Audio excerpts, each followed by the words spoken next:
નમસ્કાર દર્શકો, India 7 news સાથે ફરી એકવાર હું મારિયા ખાન. જોઈએ આજના મહત્વના સમાચાર. ગૃહપ્રધાન હર્ષસંઘવીએ હાલની પરિસ્થિતિ બાબતે બેઠક યોજી 61 પોલીસ આવાસોનું પણ લોકાર્પણ કર્યું. સંવેદનશીલ ગણાતા ભરૂચ જિલ્લામાં રાજ્યના ગૃહપ્રધાન હર્ષસંઘવીએ અધિકારીઓ તેમજ પદાધિકારીઓ સાથે બેઠક યોજી પરિસ્થિતિનો તાગ મેળવ્યો તેમજ વિવિધ પ્રશ્ને ચર્ચા વિચારણા કરી હતી.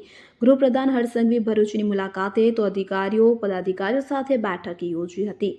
તો હાલની પરિસ્થિતિનો તેઓએ તાગ મેળવ્યો. તો આપને જણાવી દઈએ કે જમ્મુ કાશ્મીરમાં આતંકવાદી હુમલા બાદ દેશ અને રાજ્યમાં સંવેદનશીલ પરિસ્થિતિ વચ્ચે રાજ્યના ગૃહપ્રધાન હર્ષસંઘવી ભરૂચની મુલાકાતે પહોંચ્યા હતા. તો હર્ષસંઘવીએ ઓચિંતી મુલાકાતને લઈને અધિકારીઓમાં દોડધામ મચી જવા પામી હતી. ગૃહપ્રધાન હર્ષસંઘવીએ ભરૂચમાં વહીવટીતંત્ર, પોલીસ અધિકારીઓ અને ચૂંટાયેલા પ્રતિનિધિઓ સાથે બેઠક યોજી હતી. આ બેઠકમાં ભરૂચના ધારાસભ્ય રમેશ મિસ્ત્રી, વાગરાના ધારાસભ્ય અરુણસિંહ રાણા, જંબુસરના ધારાસભ્ય ડીકે સ્વામી, ઝઘડિયાના ધારાસભ્ય રીતેશ વસાવા, ભરૂચ જિલ્લા પંચાયતના પ્રમુખ મહેન્દ્રસિંહ વાસદિયા, ભરૂચ જિલ્લા ભાજપના પ્રમુખ પ્રકાશ મોદી, કલેક્ટર ગૌરાંગ મકવાણા, જિલ્લા પોલીસ વડા મયુર ચાવડા સહિતના અધિકારીઓ અને પદાધિકારીઓ ઉપસ્થિત રહ્યા હતા.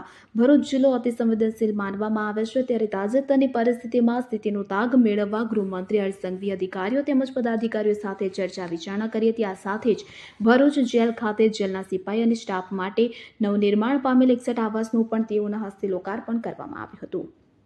Bureau report, India 7 news.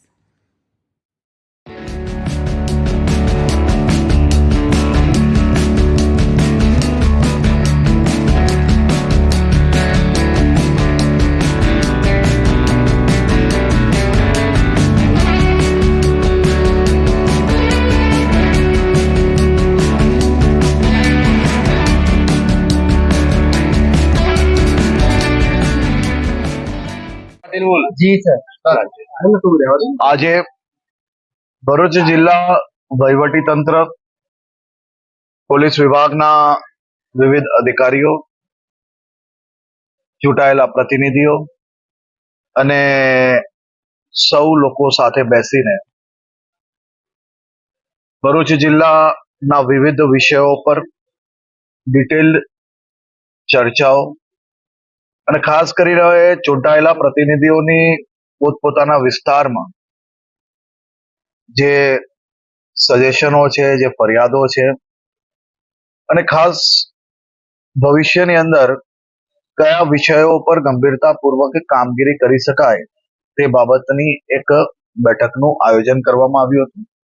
સાથે સાથે ભરૂચ જિલ્લા જેલ વિભાગના આજે રહેણાંક મકાનોના લોકાર્પણનો બી એક કાર્યક્રમનું આયોજન કરવામાં આવ્યું.